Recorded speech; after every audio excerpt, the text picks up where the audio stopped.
It's another night in the deep desert, and I'm trying to cross the other side on foot. Here is my map of the route that I'm taking. Shout out to Nerdbird for providing us with a weekly deep desert resource guide. That YouTube video is where I got this map from, so go check out Nerdbird if you're interested in learning where all the spice and research stations and crash chips and things like that. There'll be a link to Nerdbird's channel in my description. So the rules are I'm not allowed any suspensors or vehicles. The suspensors rule is because if you were allowed suspensors, you could just use the Emperor's wings. This is my cool little smuggler's hut that I have. Now, I was thinking maybe... No. Nope. No, we're not climbing down that. I will probably die. We will walk around. So this is my inventory.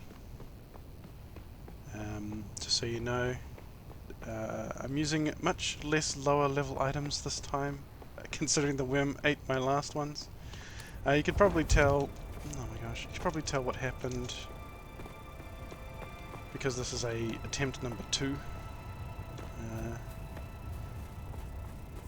There is a very dangerous area where the gap between the islands is quite long. The first time I tried to cross it, the worm did a short animation on me, which killed me. The worm got me. So the crossing is up. Up. Here. This is G3. This crossing is 1,200 meters across. So, unfortunately, the thumpers don't actually distract the worm. They only force the worm to make an attack. So unless your timing is absolutely perfect, would it be worthwhile to use a thumper? And I don't know the timing. I don't know if anybody knows the timing that well. So yeah, it's going to be much the same as the last video. We'll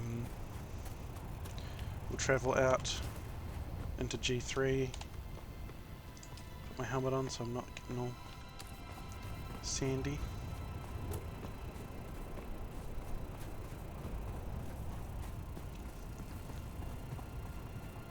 Once I get to G3, I'm going to take a break in my still tent. To try and eliminate as much worm threat as possible, because I think the reason the worm did a short animation for me was because of hidden accumulated worm threat. If anybody from Funcom is watching, maybe you could let me know if that's how it works, but it's from harvesting spice. Generally speaking, you'll get maybe 2 or 3 long animations before you start getting a short animation, and I think that's because of hidden accumulated worm threat.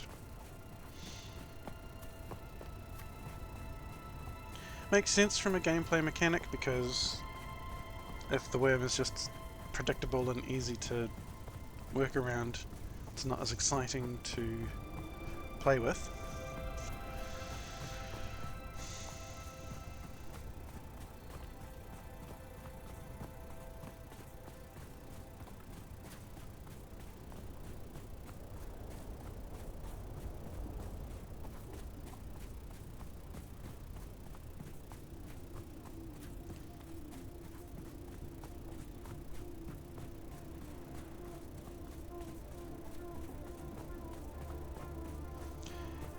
And just to, I guess, let people know if they haven't seen the first video, the reason I'm doing this challenge is because of my guild that I'm starting, or have started.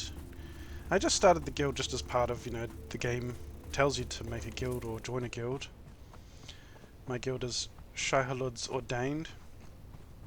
You can pause the video if you'd like and read the description of the guild. Basically it's a semi-neutral guild, even though I have to choose Atreides. If I could choose Fremen, I would, but they're not an option, I don't think.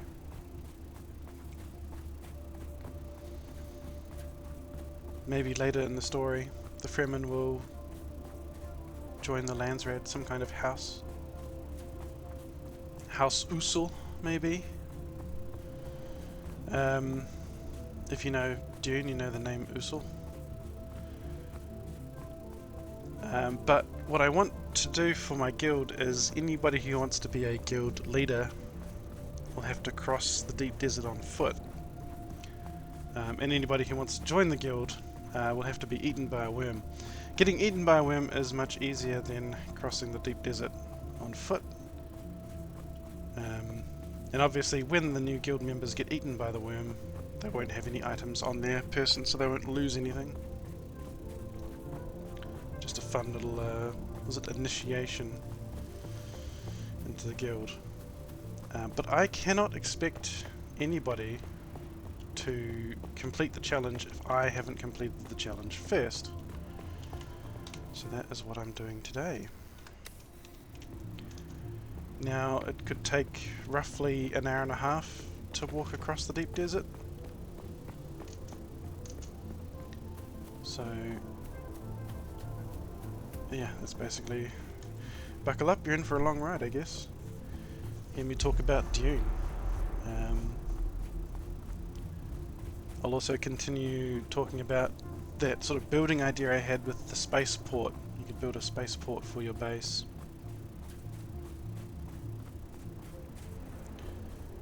You can see in the bottom of the screen the abilities I have selected. I don't have my prescience. It's a bit awkward. Maybe having prescience would actually help a lot. I didn't think about that. Because I could activate prescience, go onto the sand, when the worm attacks, use the Bindu sprint, and I'm pretty sure prescience gives you like a drastically reduced cooldown, so maybe I could use a combination of knee strike and sugar wire, and then when the Bindu sprint resets, use the sprint again. I didn't think of that.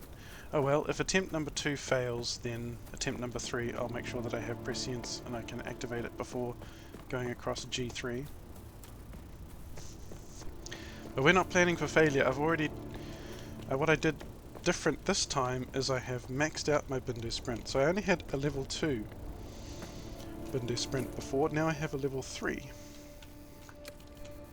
I also have perks that make sure my stamina is actually, like, I have extra stamina. I didn't change those, I had those already, but by making sure that I am fully hydrated with water, I can make sure that I get as much Bindu sprint as possible to get across. I hear rumbling, I hope the worm's not going to get angry at me.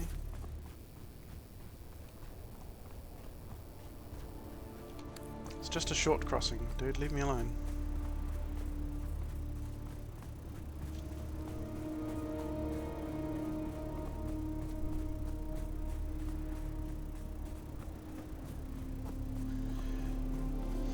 So those are my 3 movement abilities. I do know that using the abilities gives you a lot of worm threat, which is why I avoid using them while crossing the sand until like the last second.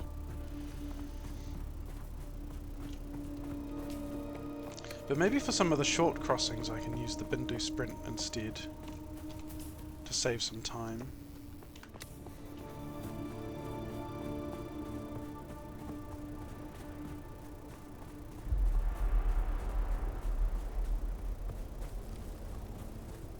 Because I wonder how many meters I get to run if I use the Bindu sprint.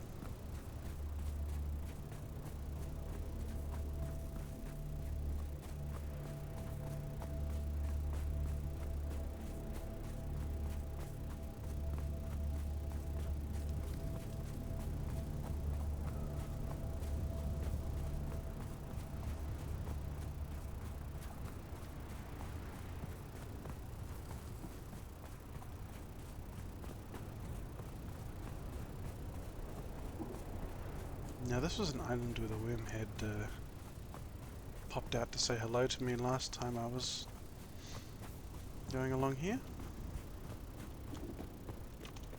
Is the worm predictable enough to show up again? Nope.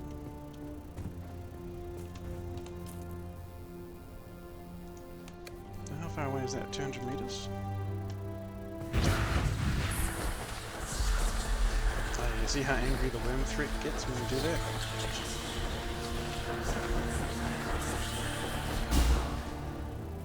Oh wow. So that was like 200 meters. How many meters was that?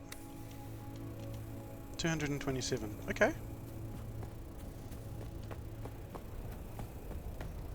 I still had a decent amount of stamina left, so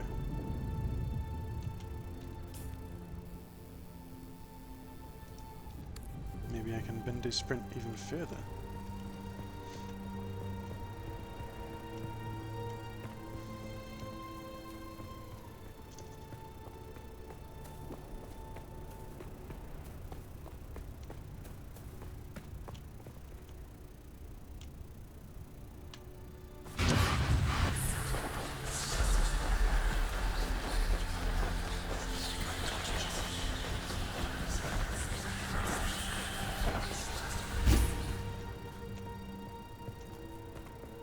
Yeah, I reckon I could get 300 meters.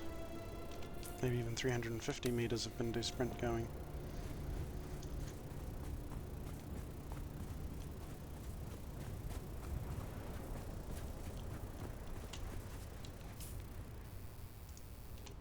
So how far away is that? That's 500 meters. Let's try seeing as we're nice and close to these rocks. If the worm pops up, we can just run to those rocks.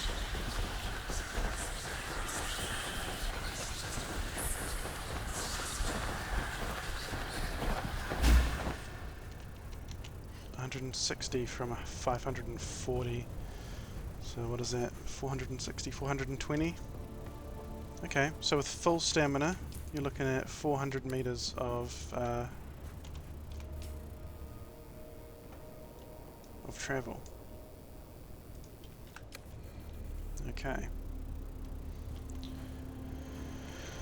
Of course, I've probably pissed off the worm a whole lot, and now I have to get across this gap of 400 meters. Well, actually, if I just go out here, yes, I have to make sure that I'm hydrated, so I have all of my stamina. There we go. And then I can just Bindu sprint across.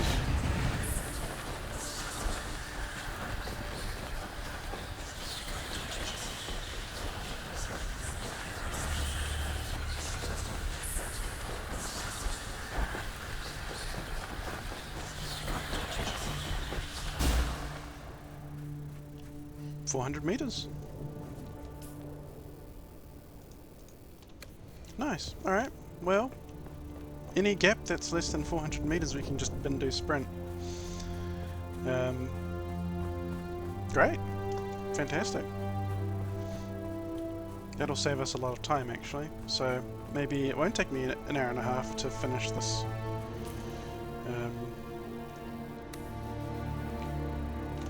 Challenge.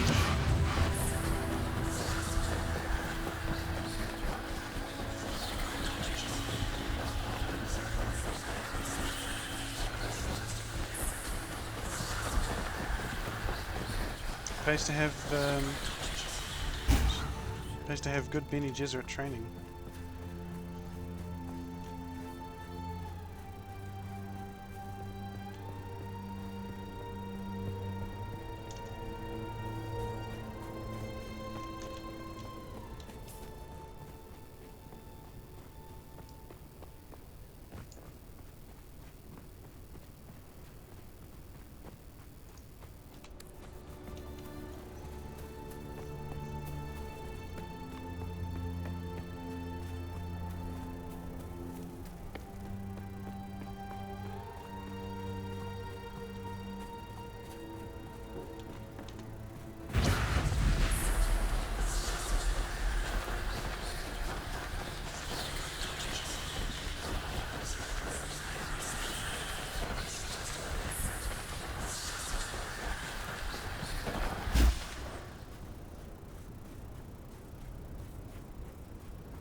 Using the Bindu Sprint would also save on water, because it means that I'm spending less time in the sunlight, getting less heat stroke.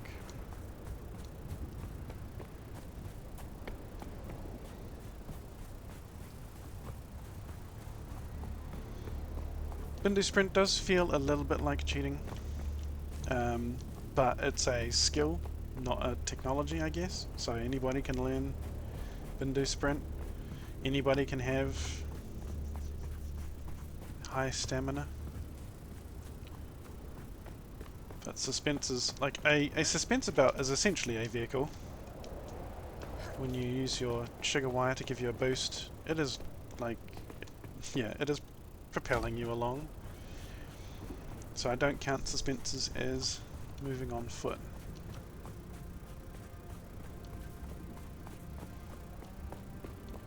It's just a shame that my sugar wire is not also level 3, otherwise I could probably get more range out of that too.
There's a sandstorm coming.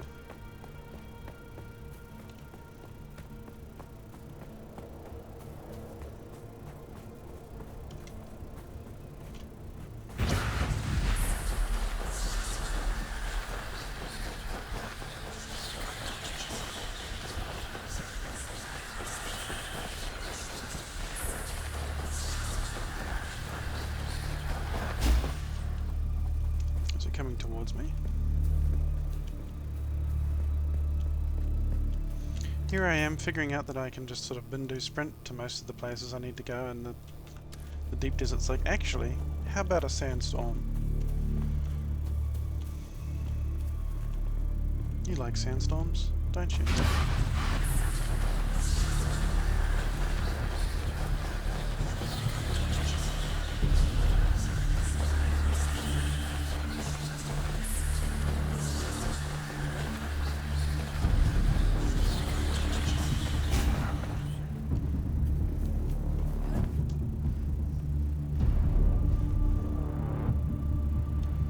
Let's take a look at this sandstorm. Do you think it's coming towards me?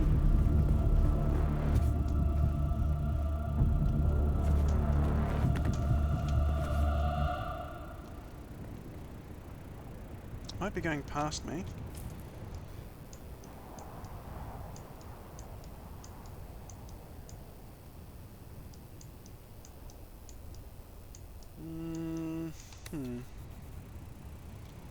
It might pass before I get hit by it.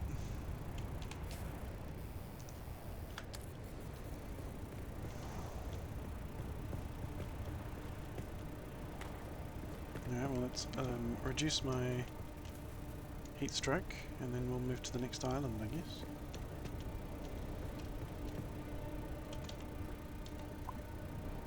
Make sure that I'm hydrated for the Bindu sprint.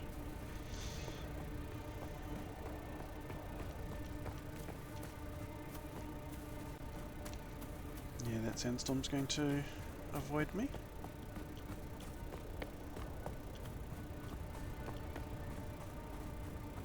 Oh look, a Carrier-thopter. Isn't that cool?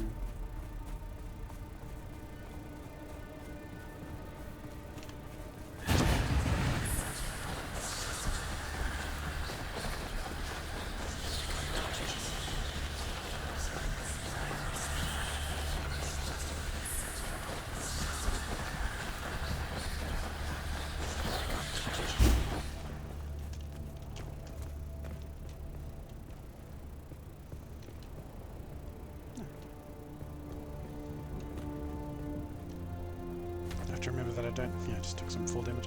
I don't have my suspensors, so I have to remember not to just sort of fall off of high places.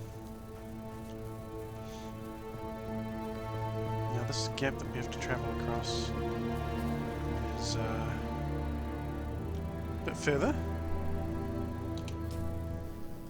It's one of the longer ones. Oh, gosh, it's even further than that.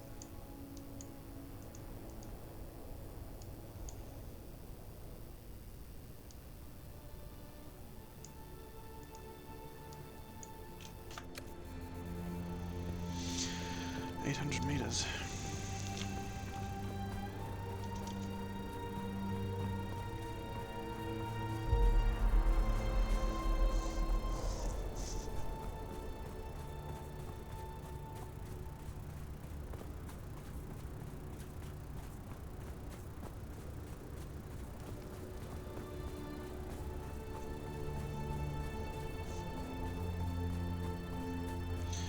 Just make sure that I'm hydrated and got lots of stamina, and once I get to 400 meters, activate that Bindu sprint.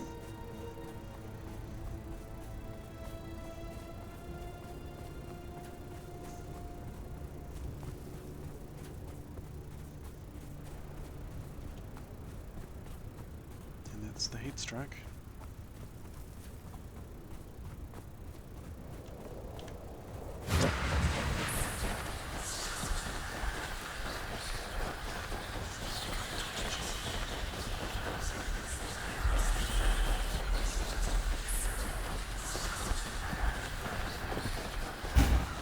Okay, I heard a little bit of a music rumble there, as in the worm was getting ready for me.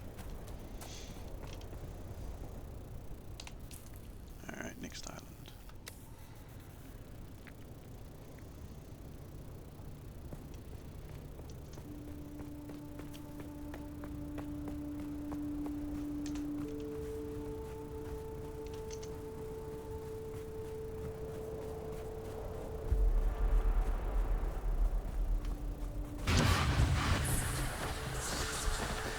I didn't just lose some stamina, did I?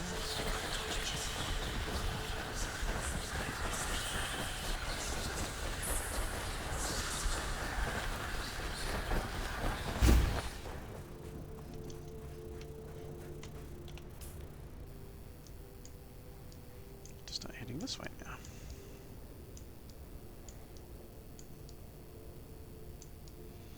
I've been doing some stuff in the deep desert, so my route is not as clear as it was before.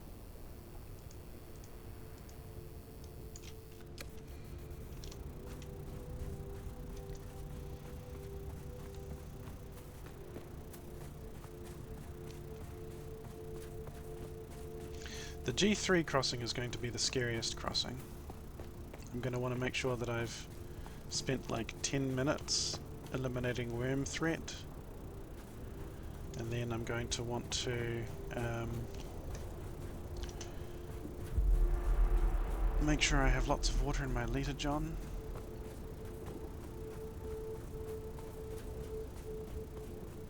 (1,200 meters across the sand, 1.2 kilometers. I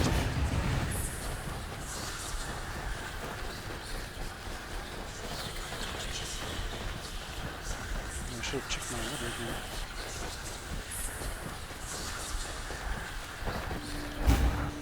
Stamina did look good though.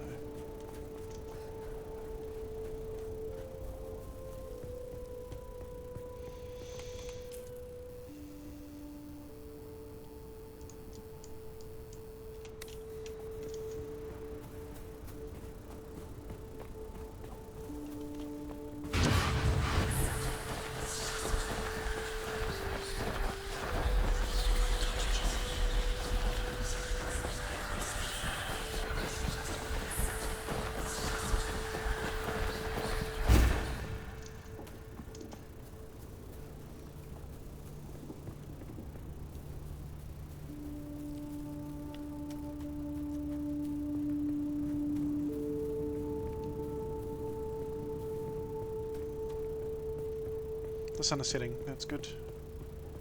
I'll be able to save some water by travelling at night. Mind you, I'm travelling at day and at night.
Why is my stamina going down? I thought my stamina was higher before. Oh, because I'm not... Right, okay.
So, my idea for the spaceport building in Dune, I talked about it a little bit in my first video, but like, you'd build this big structure, it'd be about 4 times as wide as the advanced vehicle fabricator, and it would have like a little shuttle that came down to it, kind of like the HUD from Satisfactory. You would use it to directly do like missions for the Spacing Guild. Once you've done enough missions for the Spacing Guild, maybe some of those missions actually take place on the Highliner itself, which would be really, really cool. And this is all stuff that like Funcom can do pretty easily. Like the shuttle's just a preset animation. In Satisfactory, if you stand on top of the shuttle, it just straight up kills you once you get high enough in the atmosphere.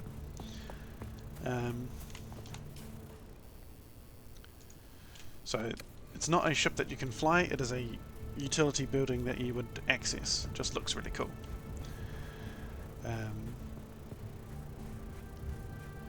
And then you can use your spaceport to go up to the Highliner, and then from there you can travel with the Highliner to other planets like Caladan and Ix and Gedi Prime, Seleucia Secundus. That'd be kind of cool. And so basically it would just be another version of the, I mean at the very least it could be another version of the overland testing stations, except it's like these testing stations are happening on Caladan. So, you know, maybe they make an underwater level. All of this is quite... I mean, it's disconnected from Arrakis itself, but I don't think it's disconnected from Dune. Because at the end of the day, you still have to come back to Haga Basin as well. The overland testing stations are kind of disconnected from Dune as well, because you're not on the sand, you're not dealing with the worm, you're not collecting spice, you're doing dungeons that are their own standalone design. So I don't see why those dungeons can't also take place on other planets. 770 meters.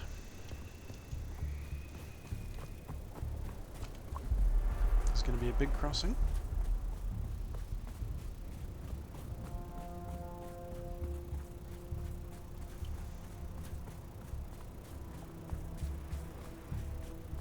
And so part of my suggestion for doing missions for the Spacing Guild is that one of the options would be that a skill tree was added to the game as Guild Navigator. Maybe one of the top, like the highest level Guild Navigator skills could be that you use your ability to completely explore the deep desert at the start of each week. So you go to the deep desert, you do a meditation for 30 seconds or something, and that's it. You've you've totally explored all of the deep desert. It's like if you had the scanning gun, but for each area all at the same time. Because what I'm doing, and I think what a lot of people are doing, is I don't know how they access the data, but Nerdbird makes a weekly YouTube video where he shows you where everything is in the deep desert. So I don't have a reason to make maps.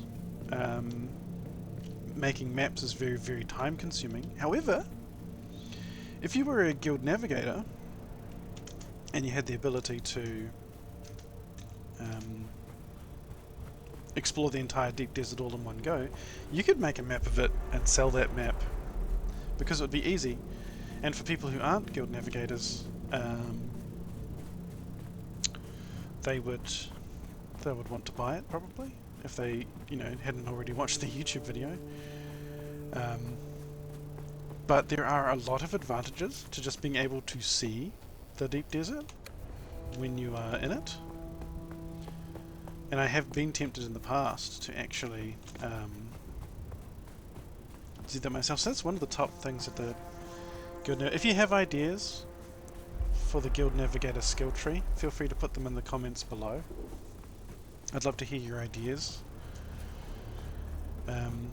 I do love the role-playing narrative or role-playing ability of Guild Navigator as a skill tree, where you can get like an armor set, and the helmet of that armor set is a dome with vaporized spice inside it, so they can't really see your face, or it's like a heavily distorted version of your face. Because if you inhale enough spice, you turn into fish person. And is that 900 meters? Oh, that's one hell of a distance, isn't it? How much worm thread, like how much accumulated worm thread do you guys think I have?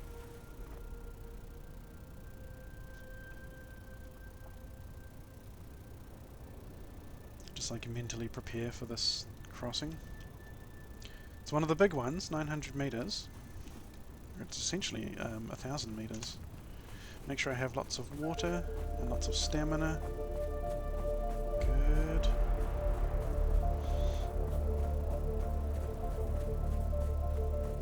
It's nighttime, so I'm not dehydrating like crazy.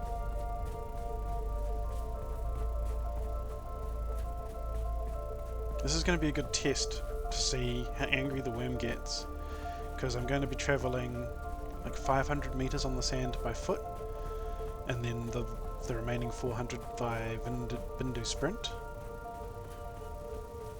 So this might actually generate a worm attack.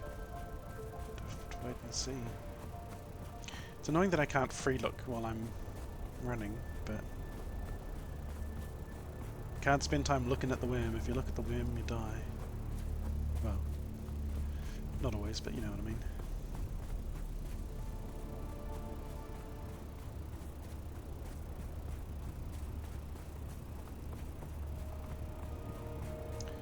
So what else could guild navigators do? They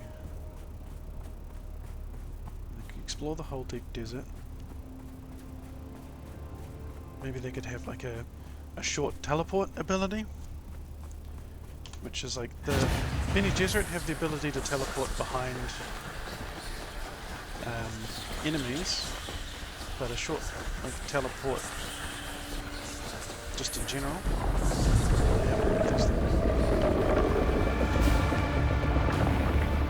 Short animation. Kind of sounded like a short animation.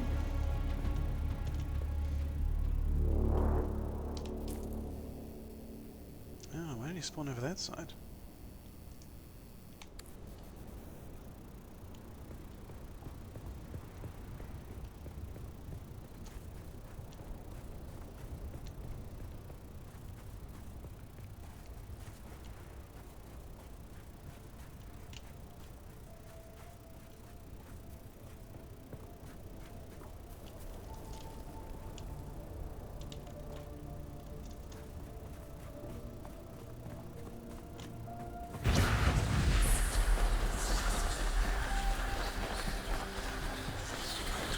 Okay, so 1,000 meters it'll walk around.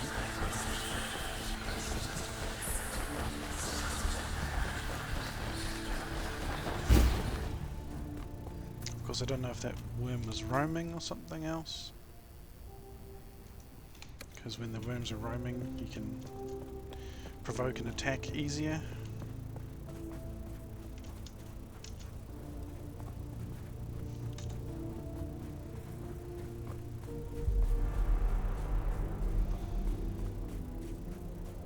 So yeah, Guild Navigators, a short teleport distance, the ability to search the entire deep desert at the start of the week, or just when after a reset. They could, what's the word? When there's a bubbling spice geyser, it appears on their map. Maybe just a bubbling one, not an exploded one. Because they can only see into the future, they can't actually see what's already happened.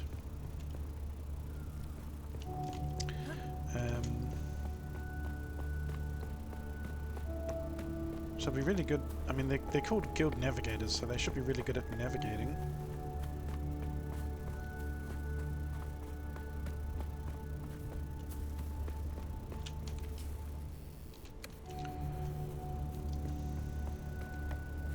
They have some kind of combat ability.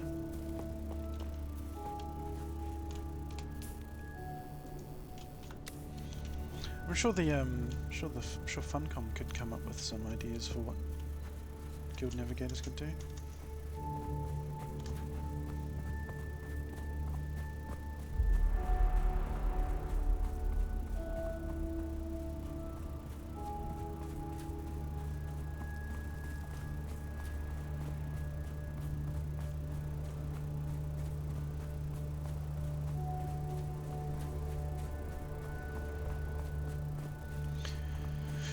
And then the other idea that I thought would be kind of cool if it was added to Dune Awakening is like a balloon-powered flying vehicle.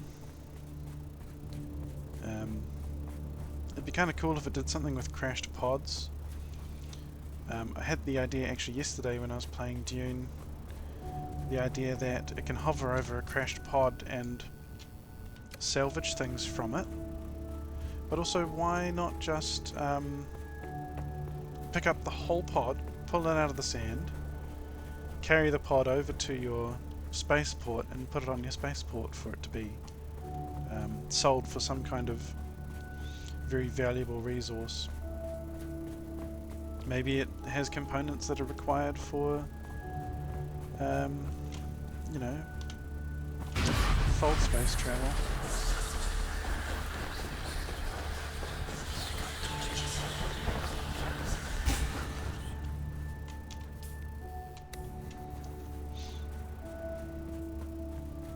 And my other idea, so like this like balloon-powered flying vehicle would sort of hover, I guess, close enough to the sand that it might get attacked by a worm, but also it wouldn't generate any worm threat while it was doing it, because it's a balloon, right? Balloons don't vibrate,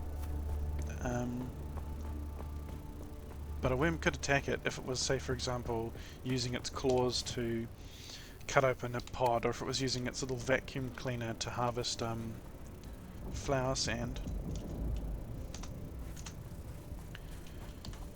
A vehicle that could harvest flower sand would be very good. It is quite annoying to have to use your static compactor flower sand. Although I also understand from a like gameplay loop gameplay development. Angry Worm music is playing.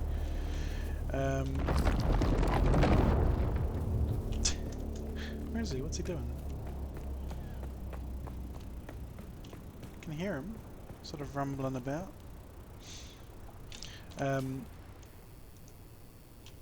From a gameplay loop and like a gameplay perspective, I'm sure the game devs don't want to like have you get sand compactors and high-level sand compactors and then just no longer have a need for them anymore because you have a vehicle.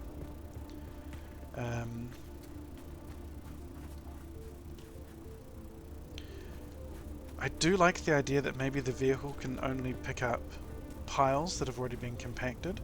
So you would like fly your little balloon over top of a flower sand thing.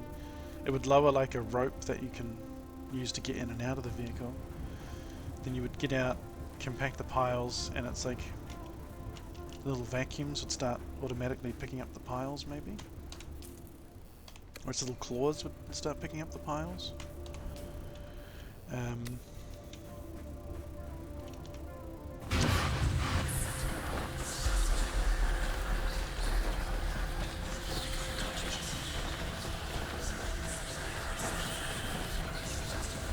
So you would still use the same compacting.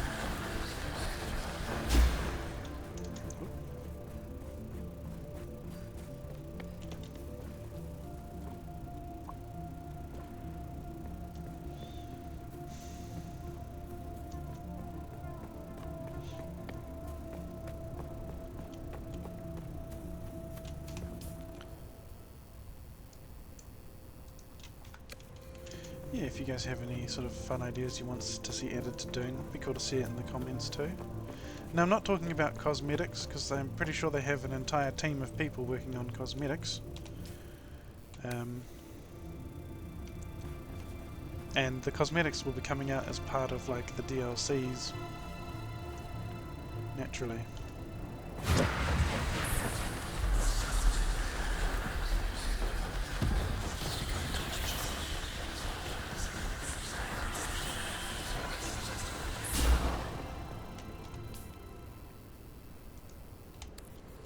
What other cool Dune universe things are there?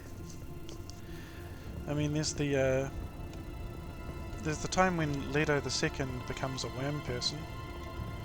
Kind of cool if we could like dunk ourselves in a bunch of sand trout and become worm people too.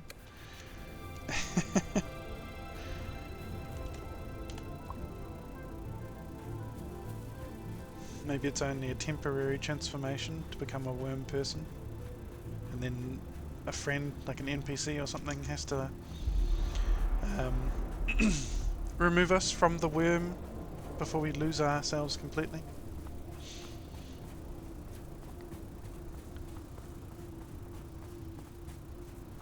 That'd be kind of cool. There's a lot of like story potential. So much story potential for this game. It's absolutely huge. It's so huge.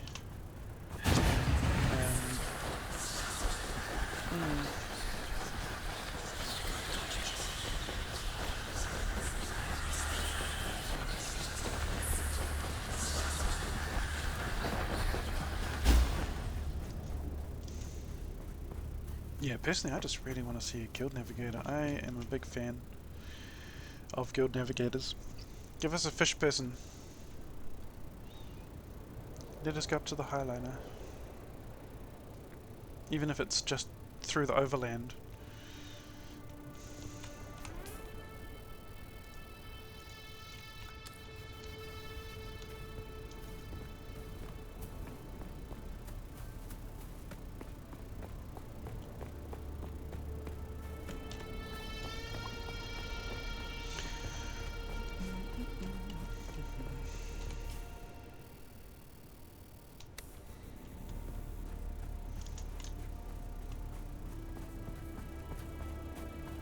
The sun is back up again, so I'm going to be getting more heat stroke, which is quite annoying, drinking more water. But I'm still on my first leader, John, so no troubles there.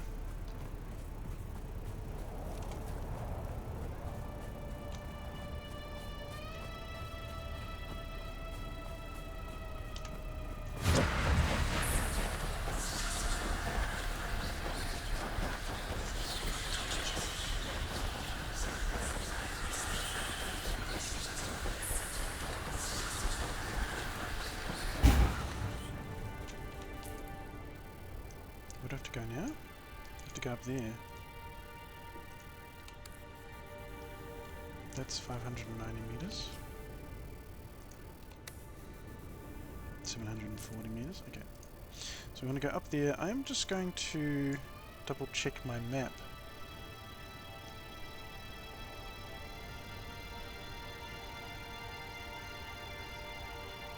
Where am I? Oh, that's the edge of the deep desert already. That's the big crossing, I'm pretty sure.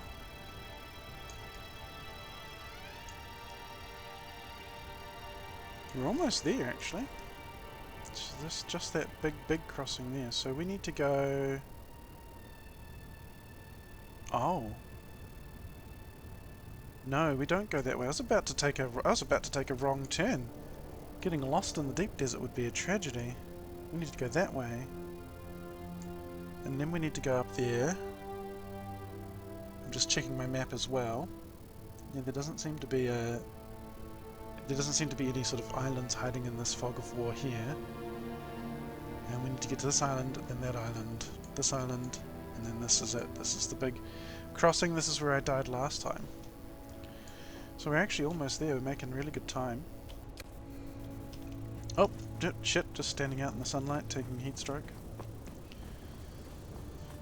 Funny that, the sun moves across the sky.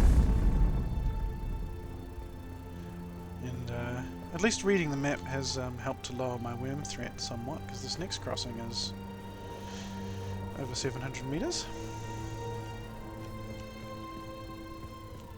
Well, let's not waste any time.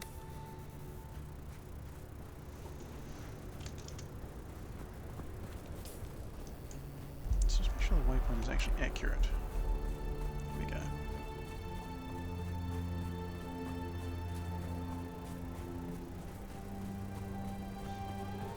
I was kind of hoping that there would be a sandstorm on top of me at some point, because then I get to use my still tent for its intended purpose.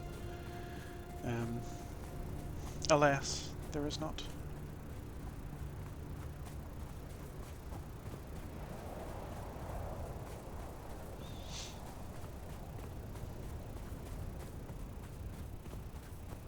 Yeah, having a level 3 Bindu sprint is really good. Plus the extra stamina perks from Swordmaster and stuff.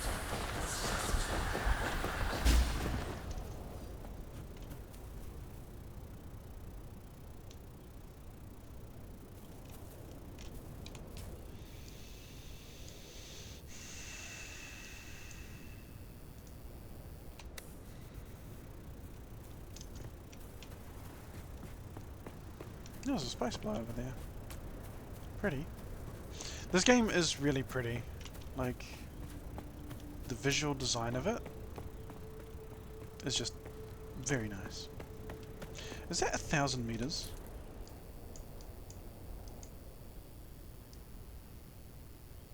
Have I gone the wrong way? I don't think so. That's crazy. So I was able to get across a 1,000 meter gap before? Oh yes, I was. Right, yeah, 1,000 meters isn't so bad. The other gap was 1,200 meters. That's why that one was so bad. So you can actually sort of run across this without too much hassle. Oh my gosh, look at all that sand. It's so scary. It's like looking down into the abyss. The empty, endless chasm of just the unknown. Trust your map. Trust the process. Trust your soft step boots. Keep hydrated.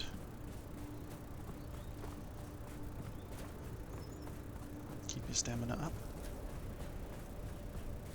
And when we get to 400 meters, activate the Bindu sprint.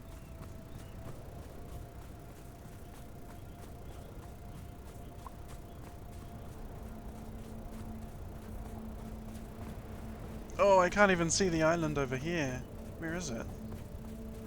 500 meters away.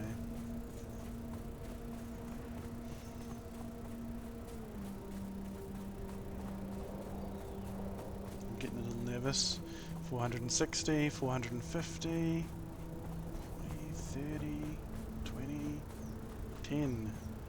And Bindu sprint. Now the worm's going to get very angry with me.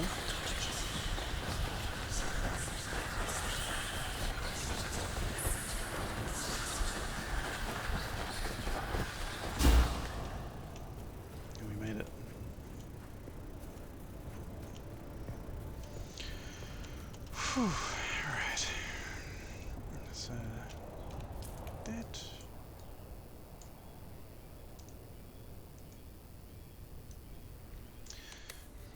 So yeah, if you want to join Shai-Hulud's Chosen, you'll... Well, not Shai-Hulud's Chosen. Forgot the name of my own guild. That's pretty embarrassing.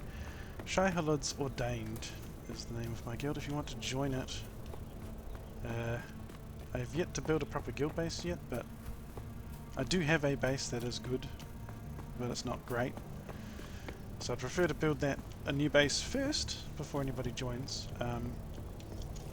I am playing on Hyperion on the Oceania servers, so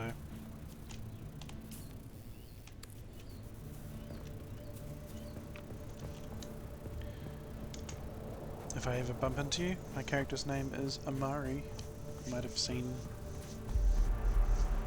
seen me on Hyperion before, actually seeing the video as well.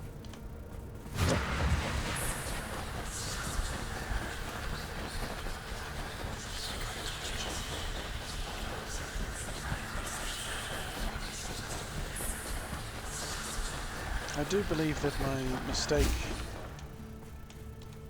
for my first attempt was not utilizing Bindu Sprint more. That was my error.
Alright, here we are.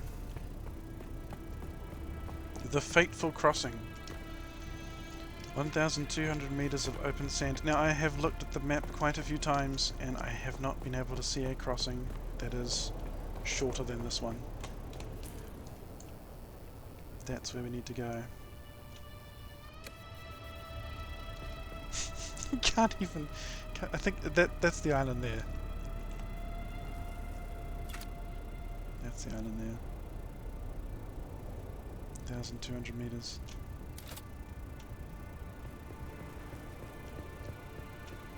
The sun is setting, which is good. So here's what we do. We're gonna hang out in this little tent. This could be a good video thumbnail. And we're gonna wait for the sun to set,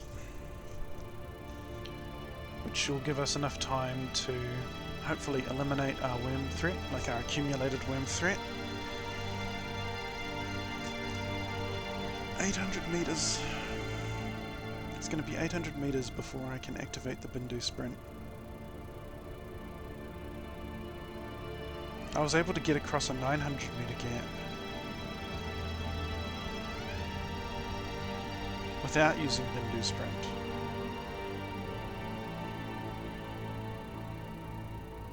One option is I deploy a thumper before leaving. But as we all know, thumpers don't actually draw worm threat away from you while they're active. They only make the worm attack.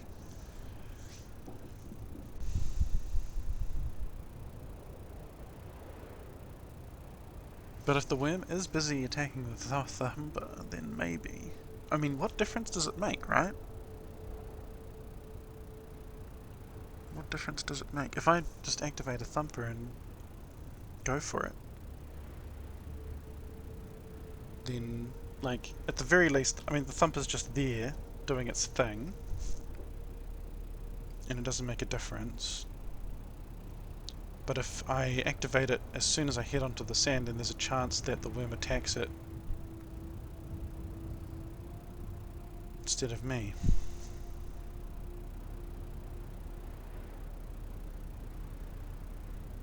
Or there's a chance that the thumper just increases worm threat in general, and I get attacked sooner rather than later. Kind of like if you were using a compactor on the sand. Because it's my thumper, I'm the one generating worm threat. It's a tough choice. I only get one shot, and I'm not 100% familiar with how these things work. Do we think... Oh, spice blow. There's a big spice blow over there. I guess the question is, do we think that's been enough time to completely reset my worm threat?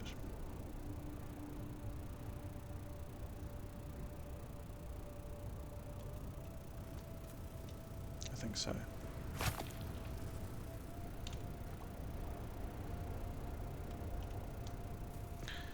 Alright. Now we gotta get down from this high ground. Can I just sort of climb down it?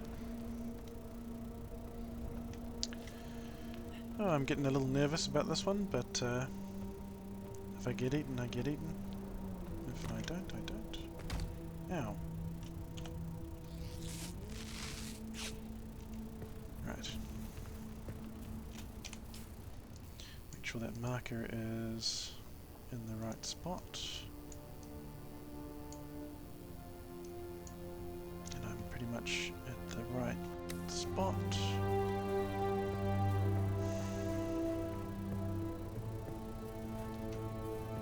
Oh yeah, that's it. That's the...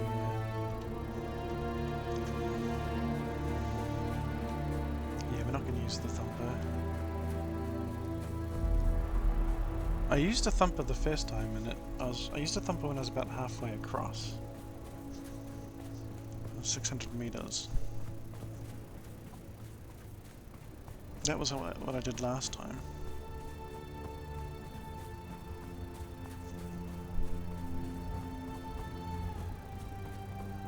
If he does attack me, I hope he does a slow animation.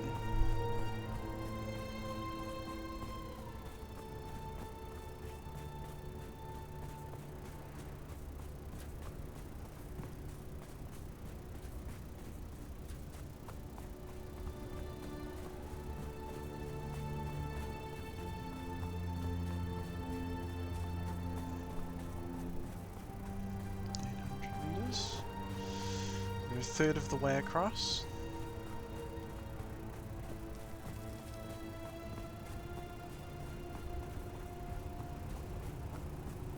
There's the island. And there's a base on it.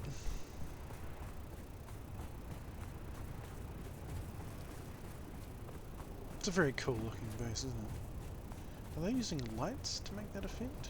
Oh, game, don't lag, please.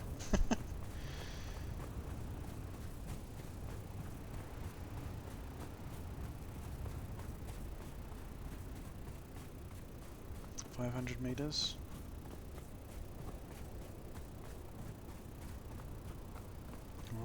We're almost at the 400 meter mark.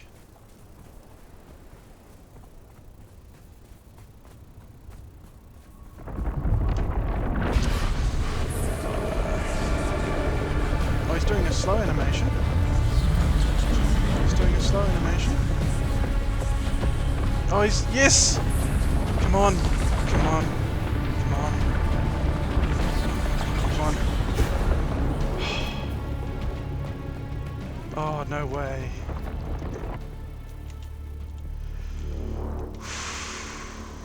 We did it. We actually did it. Oh my gosh. Oh, we did it. Oh my gosh. My heart is like pumping at the moment.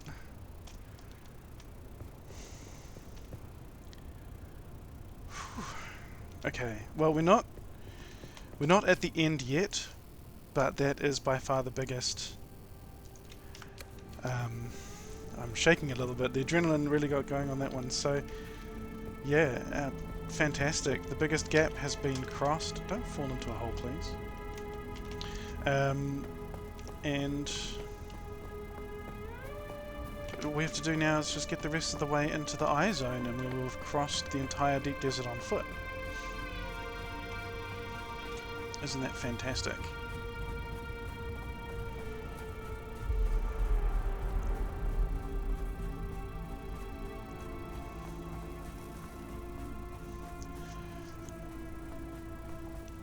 Now, it would be possible to do the crossing without the Bindu sprint if it weren't for that 1,200 meter gap. So, if you think Bindu sprint is cheating, then it's only that 1,200 meter gap that's the real problem.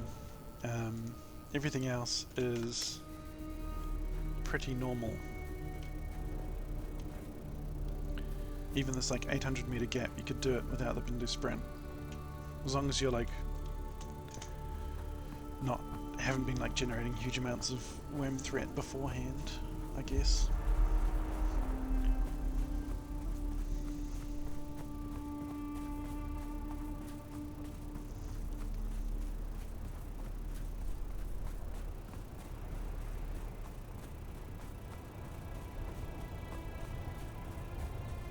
So if you want to do the crossing yourself, you'll need a level 3 Bindu sprint. Unless the next deep desert rotation, the map changes so that there isn't actually a gap of more than 1 kilometer, 1,000 meters.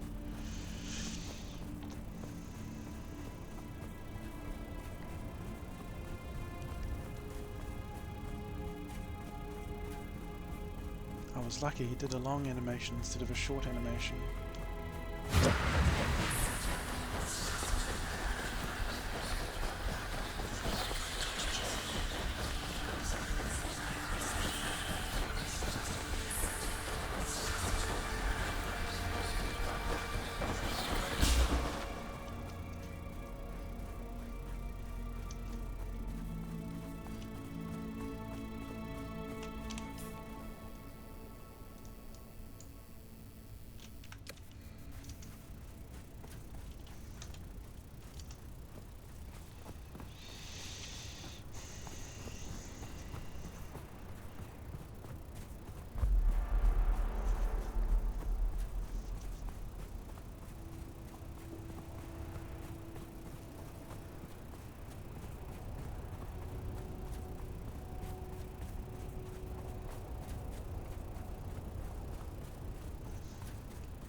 This is uncharted territory.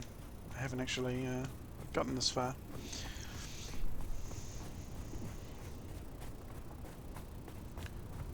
I'll have to double check my map to make sure that I'm not getting lost.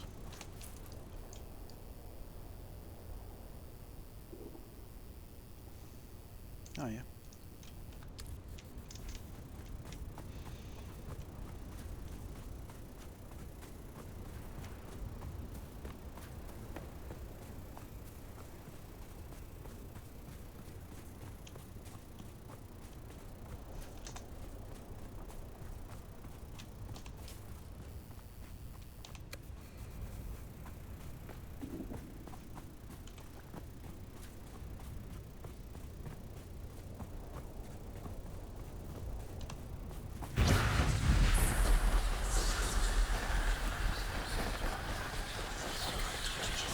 this.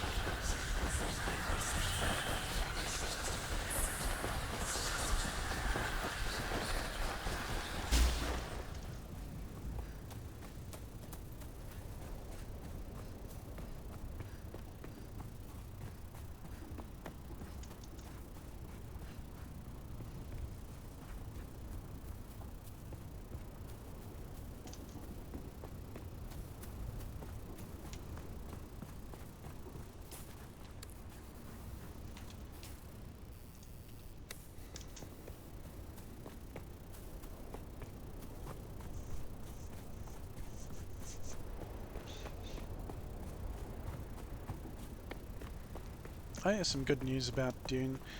I built my first sandcrawler yesterday.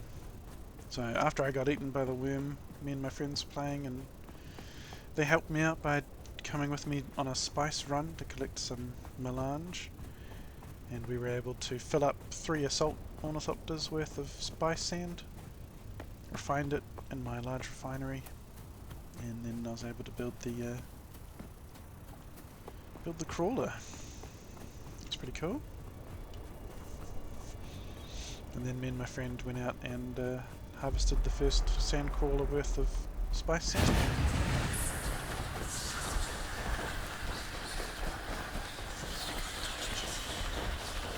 Once I get like the bonus perks, like the specializations for getting bonus spice when refining, I do like the idea of buying people's spice sand. So like, take a bunch of melange into the deep desert or wherever, find some people that don't have a large spice refinery, and then buy it from them, like at above cost from the medium spice refinery, maybe below the large. So they're getting value out of it, I'm getting value out of it, and all I have to do is pay for the water. And to be honest, water's a pretty low cost for me. Not too worried about that. I'm kind of thinking about doing that because I heard a story of a guy who there was like a double, was like a plus 50%, it was either double resources or plus 50% bonus weekend. It was like if you refined resources you'd get more. The guy made like 20 million or more Solari by he took his refined melange out and bought people's spice sand, and there you go.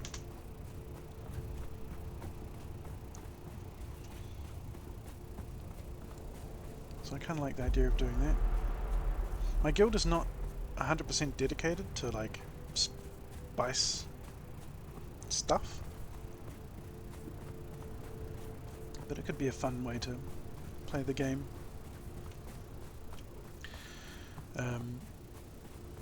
The player count at the moment, like there's not a lot of new players coming in who would benefit from that kind of system. However, Dune Part 3 is going to release at the end of this year, and I am very excited for that, and I'm sure a lot of people watching this video are also very excited for Dune Part 3. And I expect that will bring in a bunch of new players. Not like huge numbers, not as big as the numbers were on release. I mean, it's very difficult for mini games to actually, get those numbers again. But there's been a lot of like longevity improvement added to this game, like the PvE deep desert, overland testing stations type stuff, specializations. Yeah, I mean it adds more grind to the game, but they're still going to be putting out story content. It obviously just takes longer for story content to be added. But I suspect we'll get the next story section either just before or at the same time as Dune Part 3 gets released. So there'll be... The game is only getting better, is what I'm saying. I'm not here to debate how people feel about the game or whatever like that. There are still people playing it and still people enjoying it. PvP was reduced in a way. Oh shit, shit, shit, shit!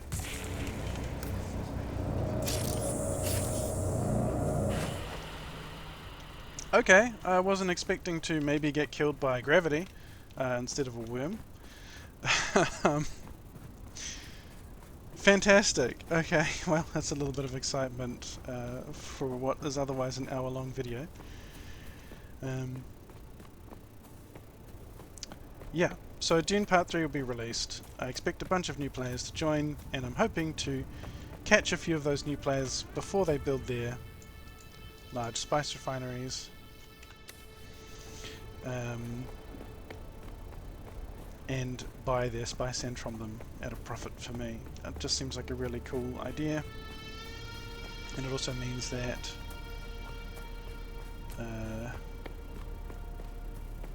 players can have the benefit of, like, new players can have the benefit of a large spice refinery. They don't even need to build a spice refinery if they don't want to. The spice is traded up front, so it's instantaneous gain. Obviously they still have to collect the spice sand. I'm not going to be just giving people melange. I only give melange to, like, my friends, and died at full damage. Right. Yeah, my friends and my guild members, they get to have free spice, but everybody else has to pay for it. Because it still takes time and resources to actually collect spice, regardless of how much spice you can collect with sand crawlers. So how long is this gap? This is one of the longer gaps as well. So we just want to make sure that our worm threat is totally gone. Play some music for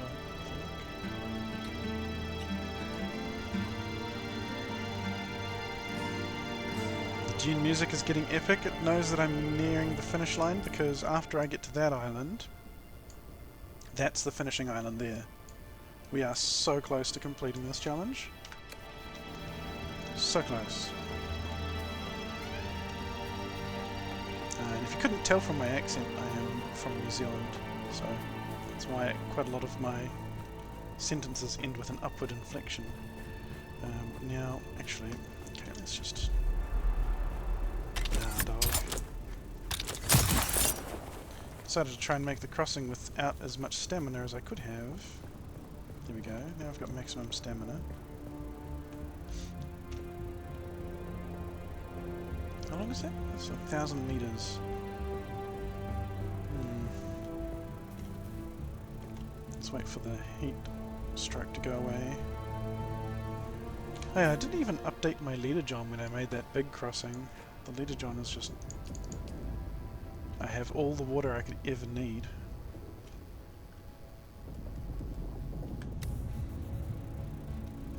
I can hear the worm rumbling out there, actually.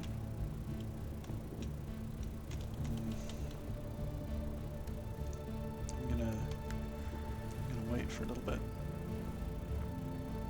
I didn't like the fact that I could hear that worm rumble. I mean, it didn't help that I walked out onto the sand and then turned back again. Oh, there's an ornithopter up there. I wonder if they see me. They probably don't. Where do we think they're going? I reckon there's some spice up there that they're going to harvest.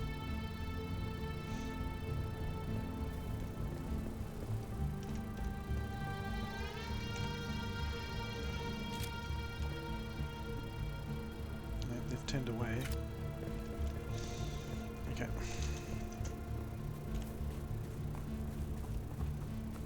So yeah, when we get to 400 meters remaining, use the Bindu sprint and keep hydrated. We should be able to make it across. Oh, I don't like the sound of that music. Why are you playing?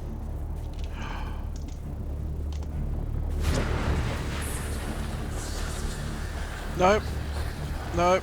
Nope. Nope. Nope. Nope. Oh my god, the worm was right there. Jesus.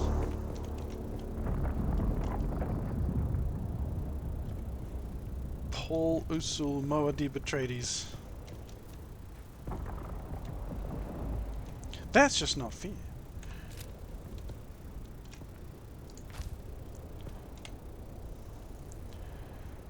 Let's hang out in the still tent so we can watch for worm sign and not die at a heat stroke.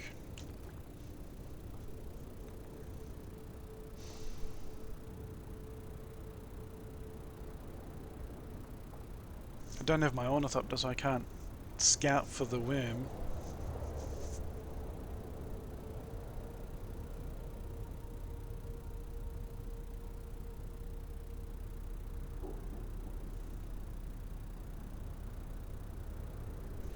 Well, it's good that they add the musical cue to tell you that, yes, there's a worm there.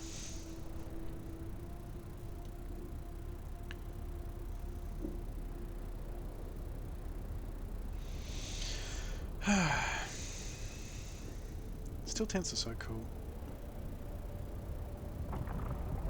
Oh, I hear him again.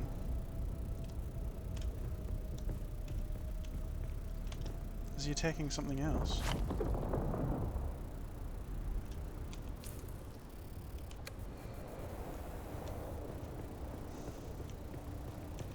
Maybe I climb up onto the high ground to see if I can spot the worm.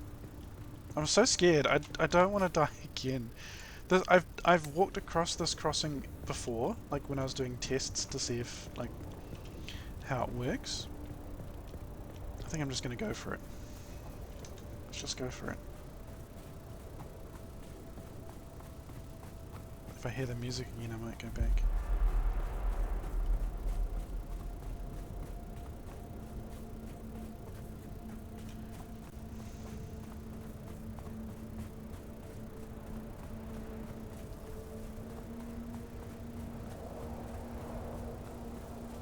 Look at how bright and beautiful the dunes are. It's so cool.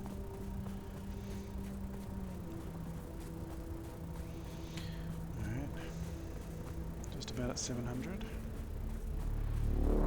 There's the music.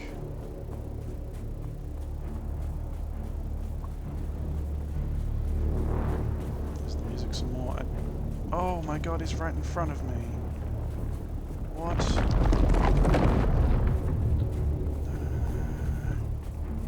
Oh, why did I turn back? Why did I turn back? Could I have made it across?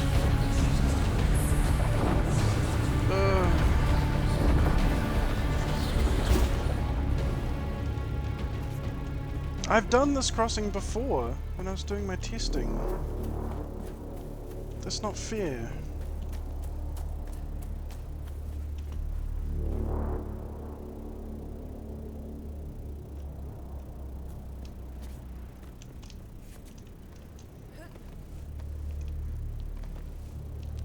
Let's get some high ground and see if we can spot him. Something is keeping him in this area. It's probably me, to be honest. And all of my accumulated worm threat.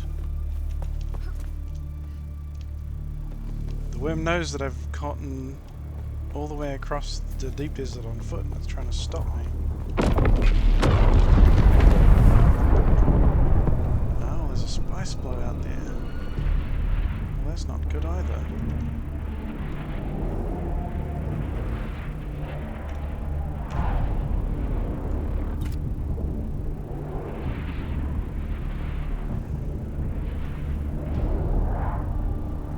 This could be good for us if somebody tries to harvest that spice. They'll distract the worm for me. Oh, there's a sandstorm coming. Looks like it's going the other way.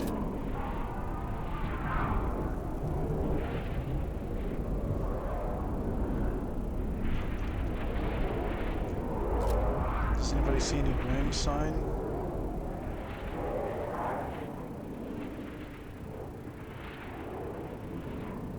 That's where I have to go.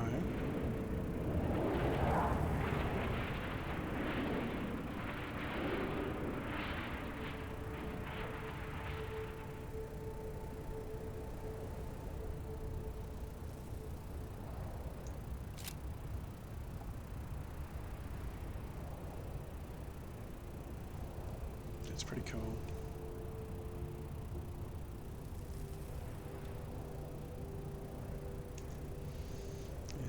Alright.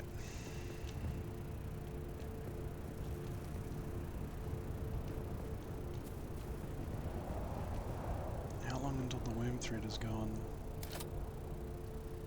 We don't know. It's hidden worm threat is the problem. I've come all this way. Tried so hard and come so far. Alright. Let's try again. If we get more than halfway...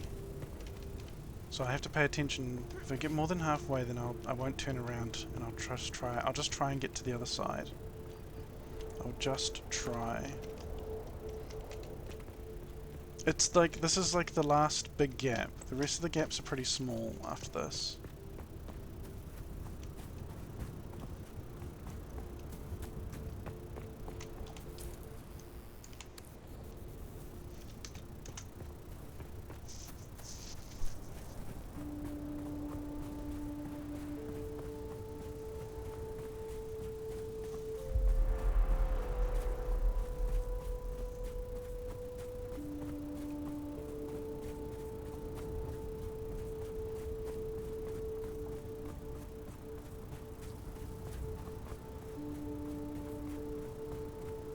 Nobody said this would be easy, even with Bindu Sprint.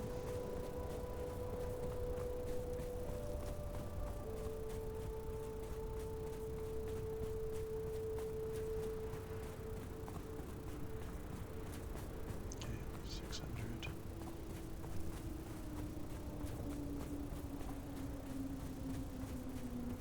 Keep hydrated, keep my stamina up.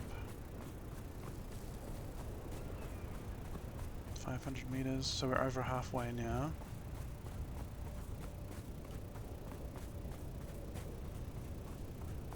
So there's no turning back. If we turn back, it's going to be worse for us than if we didn't. So 460, 50, 40, 30, 2, 1, and Bindu Sprint.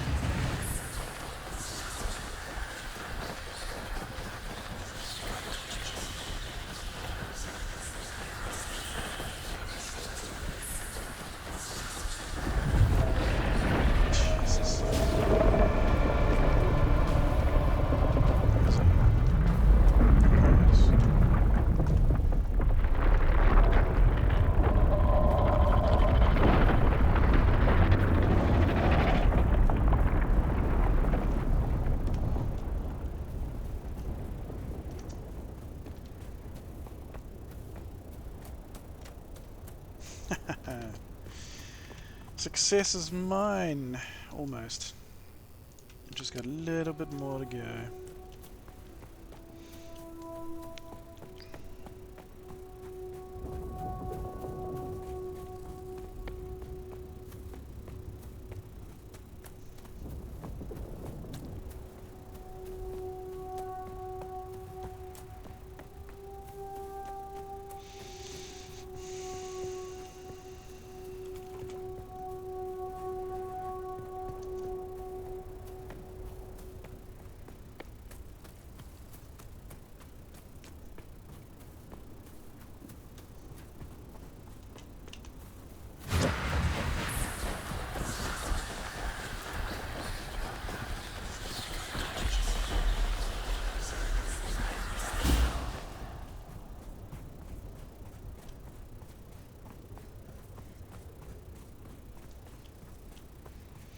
Oh yeah, in my previous video I was also talking about a cool idea.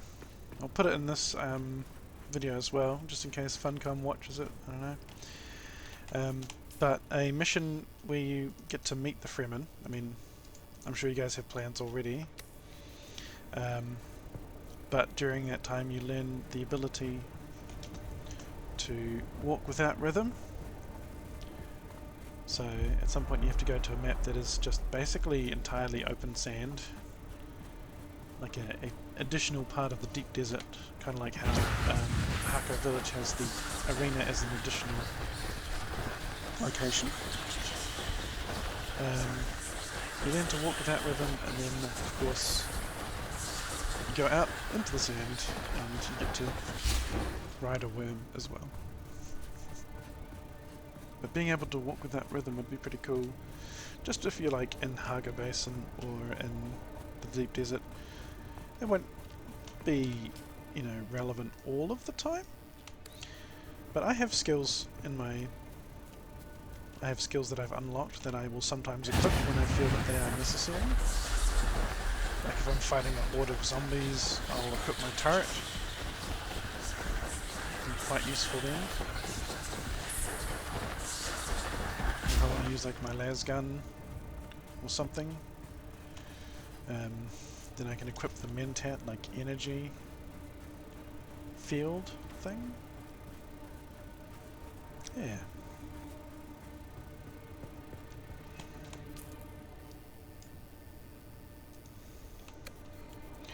And if I somehow find myself out needing to cross sand, I can walk with that rhythm.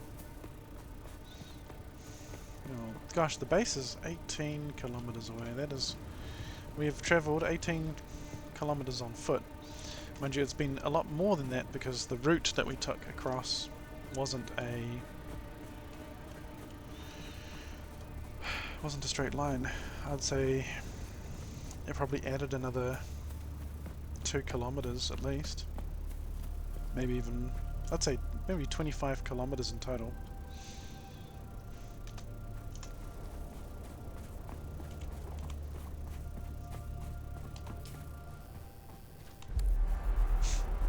This is when we get like the super short animation and the worm just pops out from underneath me and kills me. The game's like, no, you can't do this. We forbid it.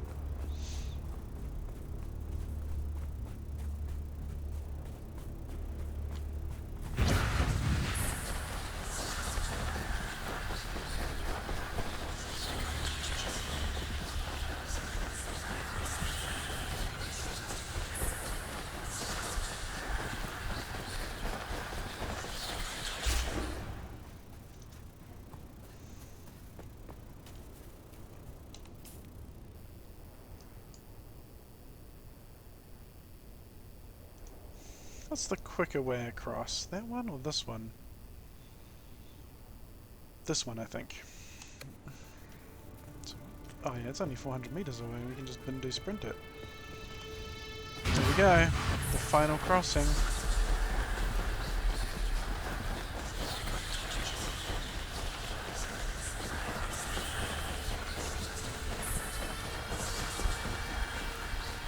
I was going to say hidden area.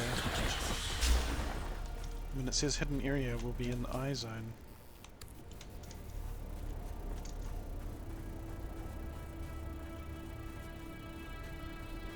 Look at that moon. Look at that beautiful, triumphant view.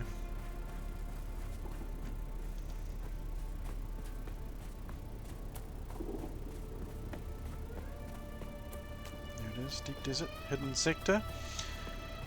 It says hidden because on streamer mode, for obvious reasons, but we've done it. We are here. We have arrived in row I. I could possibly go... Actually, there's no other islands further north that I can see on my map. So, aside from just sort of running out into the sand and getting eaten by the worm, this is it. Thank you very much for watching my video. I've, filmed this just to prove that I did do it, but also, to prove that it can be done. So if anybody says you can't cross the deep desert on foot, then they're wrong. You just need to be a high-level Bene Gesserit, so you can Bindu sprint. Thumpers are useless. Well, no, thumpers are useful for if you want to attack something with a worm, but anyway, thank you all for watching, and goodbye.